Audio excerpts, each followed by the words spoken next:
Fala, gente! Voltamos aí com mais um vídeo de Yokozo, ou Classroom of Elite. Pra quem não sabe por que eu tô comentando um anime antigo, dá uma olhada nesse vídeo de primeiras impressões, onde eu passo os detalhes e também explico o começo da história. Mas em geral eu tô fazendo um resumo de cada episódio, antes de começar a segunda temporada do anime, na temporada de julho. E pra dar algo a mais, eu tô comparando também com o material original, que é a Light Novel, já que tem várias modificações do anime, em comparação à Light Novel. E como sempre, quem puder, apoie o canal, vire membro, você ganha vídeos extras toda semana, tem mais de 500 acumulados e o mais importante, você vai estar apoiando mais ainda o meu trabalho, então quem já é membro, muito obrigado. E quem não puder só dar um like aí, se inscreve no canal para não perder nenhum vídeo, ou análises semanais aí de Yokozo, ou Classroom of Elite. E bom, o episódio 7 não tem nada demais, não tem muito o que falar sobre ele. É basicamente um episódio de fanservice misturado à comédia, aonde vários garotos lá, alguns colegas do Ayano Koji, querem colocar câmeras no vestiário feminino pra espionar as garotas, e ele dá um jeito de deter isso, até porque atrapalharia pra caramba a turma dele se descobrissem, perderiam muitos pontos, é uma imbecilidade fazer isso, e aí ele dá um jeito de deter eles sem eles notarem. Ele tem um contraplano lá. Então é basicamente isso o episódio. Tem mais utilidade no material original, como eu vou explicar um pouco mais à frente o porquê. E bom, o episódio 8 já começa muito interessante, porque a professora ameaça ele na cara dura, ou ele ajuda a turma dele a chegar na turma A, porque ela sabe que ele tem capacidade para isso, ou então ela vai ajudar a expulsar ele do colégio, porque tem um figurão já de fora do colégio querendo isso, pedindo para expulsarem ele. Mas por enquanto ele tá protegido e tal pelas regras do colégio. Mas ela mesma fala que isso pode mudar, no caso com uma palavra só dela, ele pode acabar expulso. Ele fica furioso com ela, mas ele não tem o que fazer. E bom, vai seguindo o episódio, mostra o cotidiano deles no navio e tal, fanservice, umas comédiazinhas aqui e ali, muita coisa não muito relevante, mas tem algumas cenas que chamam a atenção. A Sakura continua caidinha pelo protagonista, ensaiando até pra falar com ele, tá descarada a paixonite dela por ele, esse amigo também do Ayano Koji tá totalmente apaixonado pela Horikita, e esse aí é gado da Kushida. Falando da Kushida, tem uma cena misteriosa com ela, com o protagonista também, que te deixa ali com algumas dúvidas. Eu vou discutir aqui, parece uma cena em referência a uma outra que eles cortaram, no caso que eu comentei do episódio passado, mas eles não colocaram a parte mais interessante da cena, que eu vou comentar aqui pra vocês. Uma fala dela que é muito interessante, que eles não colocaram aí, sei lá por quê. Era perfeito pra tentar encaixar essa fala nessa parte. O líder da classe C ameaça a Horikita, diz que vai atrás deles agora, depois que eles venceram ele, por assim dizer. No caso, na última coisa que ele armou, que foi do arco passado, ele vai estar mirando neles agora. E ele parece estar tendo problemas com essa personagem aí, a Ibuki, que é uma aluna da classe dele, tá nervosa com ele, a gente não sabe por quê, fica meio misterioso a coisa toda, e aí esse capanga dele ainda bate na garota. E bom, você fica muito curioso para tentar entender o que tá acontecendo, mas não tem respostas por enquanto. E bom, depois disso, é revelado que vai ter uma prova para todas as turmas, aonde elas vão ter que sobreviver por uma semana em uma ilha deserta. E termina o episódio assim, não era férias nada. Na verdade, tudo aquilo lá era para levar eles para uma nova prova que vai valer pontos para as turmas. E bom, é um final com certeza que te deixa muito ansioso para saber o que vai acontecer a seguir. Pô, como vai ser esse negócio de sobrevivência e tal em ilha deserta? Já parece interessante só a ideia. Então é um ótimo final de episódio, mas tá cheio de alterações. O que mudaram? Bom, pra começar, metade desse episódio praticamente é original, o que vai ser estranho pra alguns, porque muitas cenas sérias que não parecem originais, na verdade eram, e tem uma utilidade na narrativa. Então, de novo, o roteirista tá tentando, do modo dele, melhorar o original, como eu vou mostrar aqui pra vocês. Mas bom, episódio 7, a grande mudança aí é que trocaram, e essa cena da piscina, originalmente quem tá nela é a Kei, essa personagem aí. E trocaram pra Horikita ter a atenção aí durante esse episódio. Até porque a Kei não tinha o arco dela ainda, porque esse episódio é baseado num capítulo do 4.5, quando a Kei já teve mais desenvolvimento em cima dela no volume 4, que vai ser adaptado na segunda temporada do anime. Eles adiantaram, basicamente, um capítulo extra, que é bem à frente, já teve outros eventos aí. Então, obviamente, teria que modificar para funcionar. E modificaram colocando, no caso, o papel que era da Kei e deram pra Horikita aí. Afeta grande coisa a história? Não. Honestamente, no caso, é um negócio facilmente remediável depois. No caso, que deram um desenvolvimento pra Kei e tudo mais, o negocinho que ela fala, podem colocar em outra parte, no caso, na próxima temporada. Então, sendo bem honesto, não é o grande problema essa alteração que eles fizeram. Mas é um episódio meio inútil. Sendo bem honesto, é um episódio que não serve pra praticamente nada. Então vamos falar agora do que interessa, o episódio 8.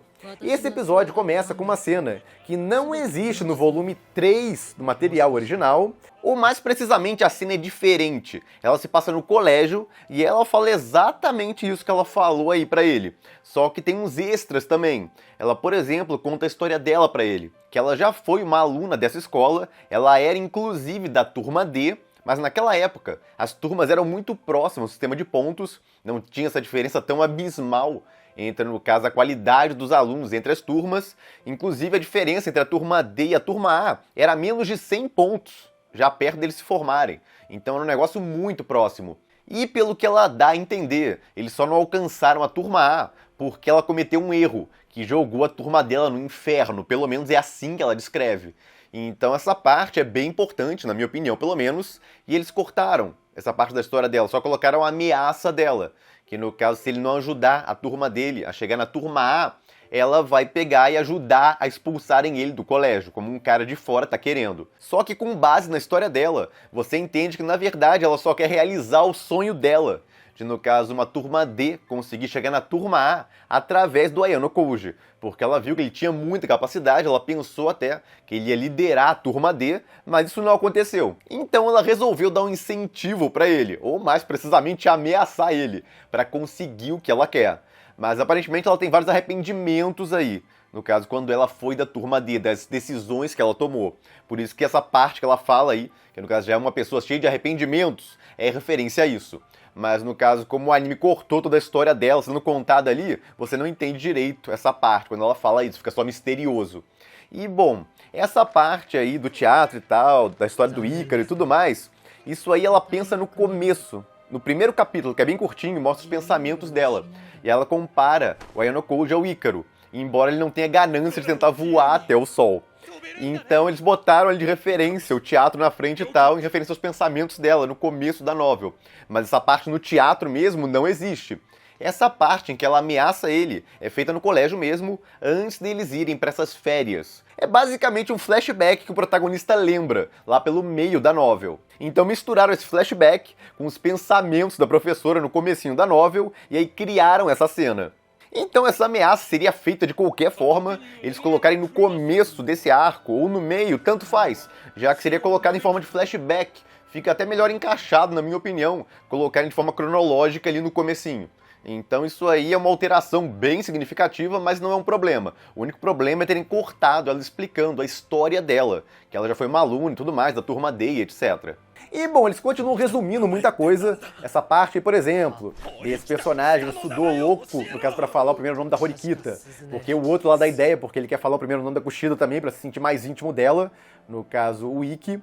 E aí o Sudo quer fazer isso com a Horikita também. Ele é louco pela Horikita. Alguns reclamaram que, no caso, no anime não passa tanto quanto ele tá apaixonado por ela como ele passa na light novel. Honestamente, gente, qualquer pessoa que vê o anime vai notar que o Sudo tá loucão na Horikita. Ele tem muito interesse dela, mas avançar é outra história. Então, honestamente, as partes que cortam dele e tal, fantasiando com ela e tudo mais, não importa tanto, porque o anime ainda passa bem esse sentimento que ele é louco por ela. Mas a nível de curiosidade, resumiram muita coisa aí. Mas nada que faça tanta falta, no caso, nessa parte.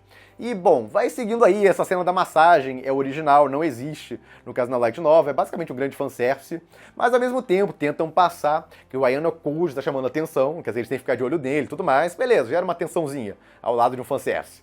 E, bom, vai seguindo, esse personagem aí, na light novel, ele parece estar brigado com a Kei, no caso, os dois eram pra ser namorados, mas a relação deles não tá muito de namorados, mas não, parece que eles brigaram, não estão muito bem, impressão que dá. Só que o anime não passa isso aí ficou um erro mesmo. No anime parece que eles estão tudo bem e tal, são namorados normais. Então isso aí eles vacilaram um pouco, porque isso aí tem alguma relevância. Dá pra acertar depois e tal, na próxima temporada, não é um grande problema, mas ainda assim era diferente no original. Essa cena aí com o cara da turma C ameaçando a Horikita também é original. Essa eu acho que muita gente não iria esperar, porque parece séria e tal. Mas isso aí foi basicamente uma cena que eles fizeram para substituir uma cena que eles cortaram do arco anterior, que terminaria com esse cara passando pela Horikita e pelo protagonista, o Ayano Koji, e falando que ele tá de olho neles, agora eles vão ser os próximos que ele vai aniquilar e tudo mais. Então eles tiraram essa cena do final do arco passado e aí colocaram nessa parte. Então, ok, acabou não fazendo grande diferença, ele tem contato com eles e tal, e ameaça eles. E ainda faz uma série sexual em cima da Horikita, pra só te dar raiva, inclusive. Então, esse personagem, inclusive, dá muito mais raiva dele no anime em comparação ao light novel. O roteirista mostrou muito mais ele no anime em comparação ao que mostram dele na light novel. Ele tem um bando de cenas extras. Então eu creio que tudo isso foi para criar uma animosidade a respeito dele, você ter um pouco mais de ódio dele. Você vai ter de qualquer forma, principalmente em um certo arco aí mais à frente na história. O roteirista só adiantou um pouco o ódio absurdo que você vai ter desse personagem na segunda temporada. É a minha honesta impressão. Então, de novo, não é nada que afete grande coisa. Mas vale dizer que essa cena também da e-book, tal confusão com a e-book, também não existe. Então, tudo isso aí foi inserido originalmente no anime. Essa cena aí também, da líder da turma A, é outra cena original, não tem na light novel. Mas fizeram isso direto. No caso, desde o começo do anime, o roteirista está enchendo de cenas dela pra deixar claro que ela tem relevância. E ela vai ter mesmo, mais à frente na história. E é interessante que fica mostrando ela, pra não soar tão abrupto quando ela ganha foco mais à frente. Então, de novo, uma modificação que não é ruim, não. Eu acho até boa. Essa cena da Sakura, ensaiando pra falar com o protagonista, tem uma cena parecida no arco passado. Então eles meio que enfiaram essa cena aí. Ok, não atrapalha em nada e deixa mais descarado ainda de que a Sakura tá tentando evoluir e tal, falar com as pessoas, mas ela tá mais interessada ainda em avançar a relação dela com o protagonista. Embora pra ela seja complicado, já que ela é extremamente introvertida. Outra cena original é essa da Kushida. Eu pensei que o roteirista tinha colocado isso pra enfiar essa cena aí, escrita na light novel, que ele cortou do arco anterior e tem relevância, deixa muito curioso. A Kushida entra naquele modo dark dela e fala pro protagonista que se ele realizar o desejo dela, ela vai dar pra ele o bem mais precioso dela. Ele inclusive fala que é como se uma bruxa estivesse sussurrando isso pra ele.